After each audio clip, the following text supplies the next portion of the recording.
is breaking news from DawgNation.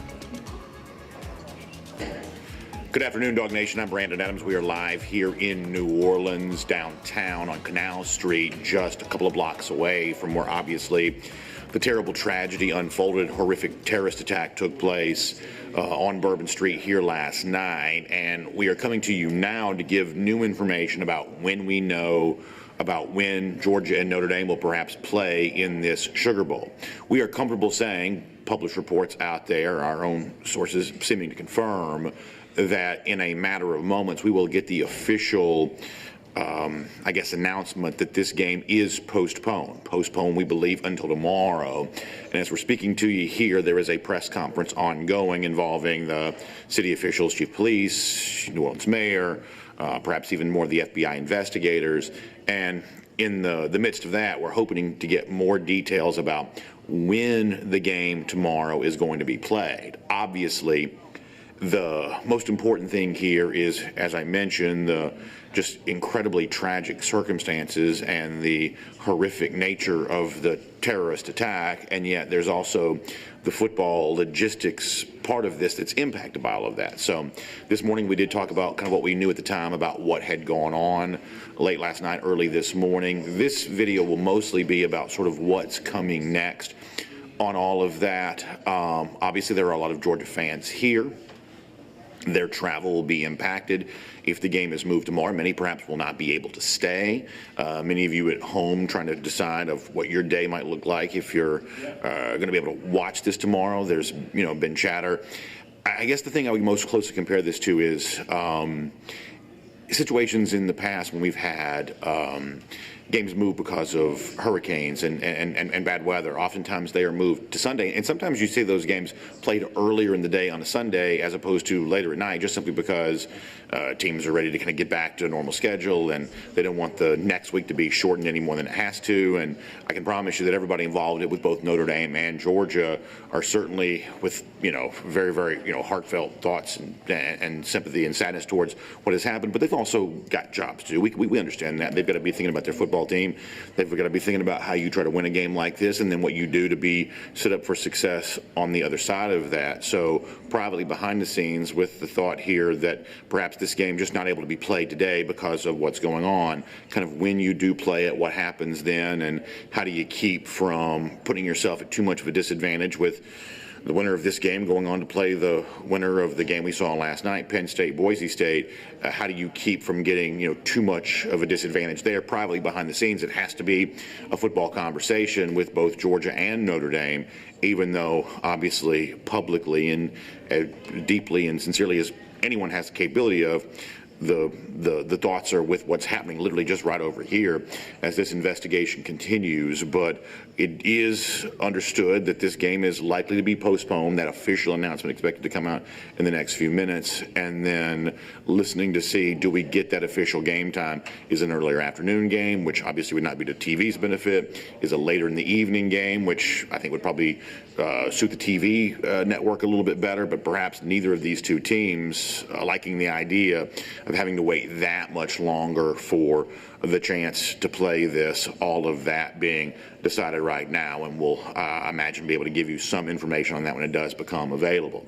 As far as why the postponement is necessary, there are a couple of things that we have been learning here over the course of the last couple of hours, and I've got Cody Chafins and Jeff Santel standing by with me. Perhaps they would confirm this too. It seemed like the energy this morning when we were all here, and we were located in the kind of media headquarters hotel, so pretty much everybody in this hotel is kind of involved in all this process. It seems like the energy this morning was around the notion that they would try to find a way to play this game. I believe we even heard from the New Orleans mayor this morning during a press conference with her statement that likely would be what would happen. This game would be played. Since then, though, we've learned a couple of things.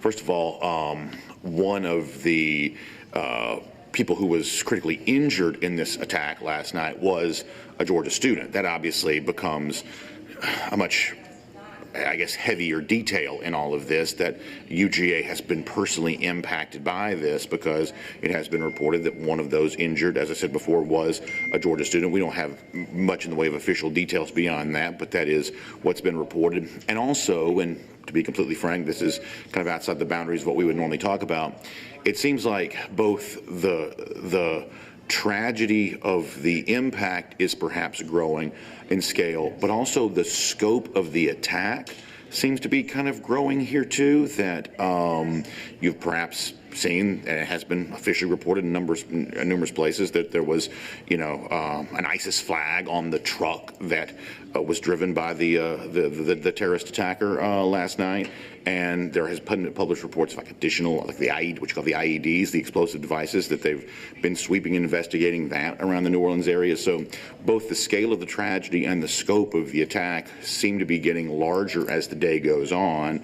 And a Georgia student is one of those being reported to have been critically injured in this. And so because of the complications of these new details just making this seem to get bigger and bigger as the day goes on, it becomes harder to imagine that you could actually play football here tonight. Not to mention the fact that literally just steps outside the hotel where we are right now, the police presence, as you can imagine, is gigantic. And with police being, and this is just my read of the situation, this is not coming as an official report or anything, but when you see the sheer size of the police force right here, you can't be in two places at once. So if the full weight of the New Orleans Police Department and some of the additional agencies kind of adjacent to that, if they're all here, that doesn't leave full manpower to be at the Superdome too. And that's a building that had been, we've heard from locals here, that's a building that had been swept and prepared, and we were at the Superdome 2 days ago. It was already tightly locked down. The security for big events like this is always substantial. That's not new. So the Superdome had been swept and kind of locked down, and they were already in kind of full secure preparation for a big event like this. But just given what has happened, all of a sudden that has changed. And I think that there's going to be a greater degree of a caution shown around all of this. So details get more serious by the hour in terms of what actually happened last night and the incredibly just heinous nature of this terrorist attack. And that has now seemingly greatly impacted what is going to go down, where we are expecting the official report to come out that the game has been postponed, and we'll find out, is that an earlier afternoon time that would perhaps allow the teams to then leave and get out of New Orleans sooner, or is that a later evening time more closely coinciding with what the game time was supposed to be if it was played tonight? My name's Brandon Adams. We're here live on DawgNation. I've got both Cody Chaffins and Jeff Sintel standing by right now. Gentlemen, is there any other new information that can be officially reported here right now? I'm seeing reports that they should know in the next 30 to 45 minutes in official game time. Okay, so, all right, so in the next 30 to 45 minutes, we'll get that official announcement. Has the Sugar Bowl or the city, has anybody officially said that it's postponed? The district attorney in New Orleans has said that. Okay, so the district attorney has said that it is postponed. So that is a city official. But Jeff's also listening to the press conference right now. Anything related to the game that we're hearing from that at the moment? So the executive director of the Sugar Bowl committee is speaking right now. Okay, so that's taking place right now. We're going to listen to that and follow in all of that. And as we're talking about that, it gives me a chance to just once again and just express, and I tell you what, I've heard from so many of you. You're so kind to be reaching out to all of us. Are we okay? We've tried to help folks kind of connect with other people they have here. You're always just reaffirmed by the way in which DawgNation kind of always bands together in a moment like this. And frankly, I've seen Georgia fans also kind of trying to unite with Notre Dame fans too. Everybody obviously feeling in the same boat around this. And the heartfelt nature of the human connection that we're seeing through all of this is obviously really inspiring to see, although of course you hate the reason why all of that's taking place. So while we're kind of waiting here for more details, it gives me a chance just to express my gratitude to all of you who've reached out to me, but also the sadness that I have about the fact that so many of you are either scared or in some cases maybe personally touched by this. We just are feeling a high level of emotion here right now. I believe Jeff Sintel's got new information for us here. Jeff, The official statement coming out right now from the Sugar Bowl committee, the game will be postponed 24 hours. Okay, so we're hearing 24 hours, and, to be just hyper granular here for a moment, 24 hours is a phrase that has a specific meaning. So we're thinking 7:40. Okay, so we are now hearing that it will be 7:45 local time tomorrow night. That is what we're now hearing. There had been some talk that, and as I said before, if you compare this to like hurricane games and things like that, where sometimes in a postponed situation they like the idea of playing earlier. In this particular case, obviously, keeping it more uniform, it sounds like we're comfortable saying this game is likely to occur 24 hours later than its scheduled time. That means 7:45 Central Time, 8:45 Eastern for those of you in Georgia tomorrow night. This kind of all coming out here right now. Jeff, I kind of cut you off in the midst of that. Step on camera if you'd like to. I kind of cut you off in the midst of that official statement. What else were you hearing from there? And we'll stay away from like the reporting on the terrorist attack. We'll leave that to the news side. But what are you hearing as far as the football part of this? Yeah, so they just had a big press conference. They had governor, they had mayor, they had FBI. They went through the proper procedures. They went through the public safety. They went through the measures. They're going to be marshaling of executive orders for combining all government task forces under one branch. That was already going to be in place for the Super Bowl, but now it's in place effective today. The most pertinent information about football games and Sugar Bowl is they had the director, longtime director of the Sugar Bowl. This is his 90th year here in New Orleans, and they just came forward and said they consulted with the College Football Playoff Committee. They consulted with ESPN, Georgia, SEC, Notre Dame, all the officials. They were all congruent. They were all in agreement that the game should be postponed. It made sense to postpone it. And he just delivered the news. Very specific phrasing, 24 hours. Yeah. The game will be postponed 24 hours. And I think that's a measure of making sure that they can protect the Sugar Bowl and the fans and that venue, while at the same time redlining efforts for an ongoing investigation. And, we had been hearing people were saying, hey, 24 hours from now, 24 hours from now. But as you mentioned, that's a phrase that has a specific meaning, right? That means the same time again the next day. And certainly some of the chatter here, I think, would have suggested, well, maybe not exactly that. I think if it's strictly about football, I think both these teams would probably prefer to play this game tomorrow morning earlier as opposed to later. And listen, Marcus Freeman and Kirby Smart both have their hearts and minds exactly where it needs to be. They understand the nature of this. But if I had to speculate as football coaches, I think they probably would have preferred the earlier start if I had to guess, because I think the fan attendance is going to be impacted, either way. I can't imagine we're looking at anywhere near the same crowd size tomorrow night as we probably would have seen if the game were to take place at its normally scheduled time. I mean, real-time, boots on the ground reporting right now is the lobby here at this hotel is filled with people trying to extend their room another day. Will their block continue? Will they have the same, will lodging still be available to play the game? And that's mostly media here, and we're essentially all at work. So for the average fan who's kind of paying with their own dime, it just becomes a very different thing. Yeah, there's fans, and most of them drove, so they got a little flexibility in terms of, hey, they don't have to have flight to catch, they don't have booked times. The other consideration, Brandon, is let's keep it a football conversation. Marcus Freeman and Kirby Smart probably will not like, no matter what the real world big picture circumstances are, that Penn State will already have a day on them, and the way they're scheduled right now is the Orange Bowl will be played on the 9th. Mm-hmm. That's the early game right there. So you think about, the turnaround time for both of these teams, because they won't be back home per se until well into the morning on Friday morning. So you start wondering, maybe that impacts the college football schedule in another way. Maybe they could flip one of those, because we're in unprecedented times. There's no playbook to say, well, this happened back in 2018 or this happened back in 2021. But if the biggest concern from the football tournament aspect of this is lead time, advance time, prep time for the opponent, I wonder if something like that could be managed. And we had a chance to see both these coaches yesterday at the same time during what was kind of the final press conference prior to the game. And obviously we know Coach Smart well, and, certainly get a chance to see Marcus Freeman my first time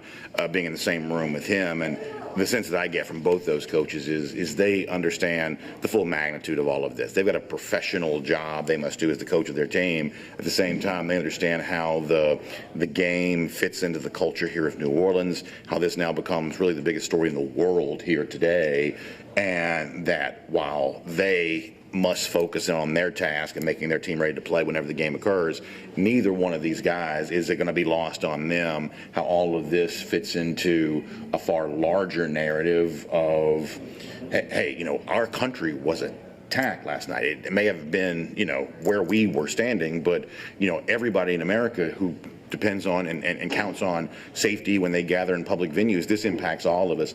And I think both Kirby Smart and Marcus Ream will obviously be keenly aware of that. I think it's one of those things, like even when the game continues, I think it will have a different kind of filter or a different way to look at it. And you got to remind ourselves, this is a football game. This is a spectator sport. It's a very handsomely compensated, lots of big dollars surround a game like this. But at the same time, public safety, being out in public, protecting the public is of chief concern over everyone else in terms of everything else you could consider. The one thing that I will say is that, that everybody's going to look at that and they're going to draw their own theories about, hey, why is it 7:45 Central? Is that TV request? Is this the power of the broadcast kind of taking place here? But you understand the considerations around this game. It also could have just been the simplest thing, right? Scheduled for 7:45 Central tonight, 7:45 Central tomorrow. Just the simplest thing is to keep the time at the same time. It could be just a simple thing of, hey,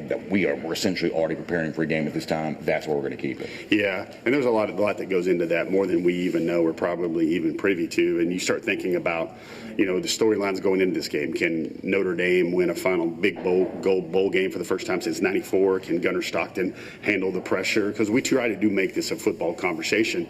I think all those storylines now are going to be a lot more simplified in terms of, let's just have a great game. Let's get the game going. Let's keep everybody safe, and let's move this tournament forward. Jeff, good stuff. We'll look forward to having plenty more from you. I'll also bring in Cody Chaffins here, too. Cody's been monitoring a lot of this. Let me reset what we know for sure. Game is postponed, and based on chatter with folks right here, even as the show's going on, we are essentially preparing now for this game to take place at 7:45 Central Time tomorrow night, which will be 8:45 there for you in the state of Georgia. Obviously, we've also learned since we last spoke earlier this morning that a Georgia student reportedly is one of those that was critically injured in this terrorist attack last night. And also just the details of the attack itself, frankly, are getting far scarier based on some of the official reporting that's out there right now. Just the size of this continues to grow, and that's obviously a reason why that the investigation is obviously going to be so intense here over the course of the next little bit. Let's bring in Cody Chaffins here. You're monitoring the news, and you're obviously talking to people, too. Been doing a great job all week long, and unfortunately, I would have loved to have been sitting here talking to you about what we had come here to do. But in addition to what we just heard from Jeff, anything new that you've heard that you can add to what we're learning here right now? Reports online that the FBI is worried that this wasn't a lone wolf kind of thing, and I think that's what we kind of talked about is if this is bigger, then yeah, you do worry about places where people are gathered in crowds. And so I think, to me, that's part of that reason. Like you said, the investigation is still, they've got to process a scene out there, a huge scene with multiple casualties. So they have a lot to go on there with the police force and everybody there. So I think they want to have a day to focus on that part of it before worried about getting 83,000 people to the Superdome for a big event. Like you said, the 24-hour, to me, what that says is we can just keep the same schedule, even if it's the worker at the Superdome comes in at the same time, because, realistically, why couldn't you play it at 7:30 Eastern, 6:30 Central, shift it up a little bit? But to me, that's what that says. It keeps the schedule the same for everybody moving forward, and it is the TV, TV is going to make a little bit. It's going to be better for them, right, if played in prime time. Cody, you've done a great job all week. We appreciate that. We'll hopefully get a chance to talk to you about happier circumstances here coming up in the next little bit. So to reiterate where we are, situation all but confirmed that today's game, scheduled for tonight, will be postponed, moved, as has been said, 24 hours later, same time for tomorrow. Georgia fans who are here sort of stuck figuring out what that means for their travel plans. I guess good news for those who are not here that perhaps they'll be able to still watch it on TV in the same way they would have expected to, just perhaps at a slightly different time for all of that. I will say this, and I feel like I need to take care of some personal housekeeping here for just a moment. Because of the postponement of the game, we're also going to have to cancel our DawgNation Invasion tailgate here too. I think that's probably understood. And I'm sorry for making this be about us here for a second, but we do have hundreds of people who are here and expecting to be a part of that tailgate today. Obviously, we're not going to be able to do that with the game not taking place here today. So be close to your email or the contact information that you provided to our friends at Atlanta Sports Trips. We're going to be trying to get as much information out there to you as we possibly can. But in light of what's going on, of course, our DawgNation Invasion tailgate will not be able to take place today either. So if there is more substantial news that comes out, we will obviously come back live and be ready to speak to you about that. But what we know now is the game is expected to be postponed, and it's expected to take place tomorrow night at the same time it was supposed to take place today, which will be 8:45 Eastern, 7:45 Central. So for now, Georgia and Notre Dame will both stay in their hotels, and they will do this for another day. And wherever you are, stay safe today. Obviously, keep a prayerful spirit as we try to make sense of a horrible, horrible thing that has happened late last night, early this morning here in New Orleans. But we'll be back to talk to you soon as we have more information to give you. Have a great day, everybody.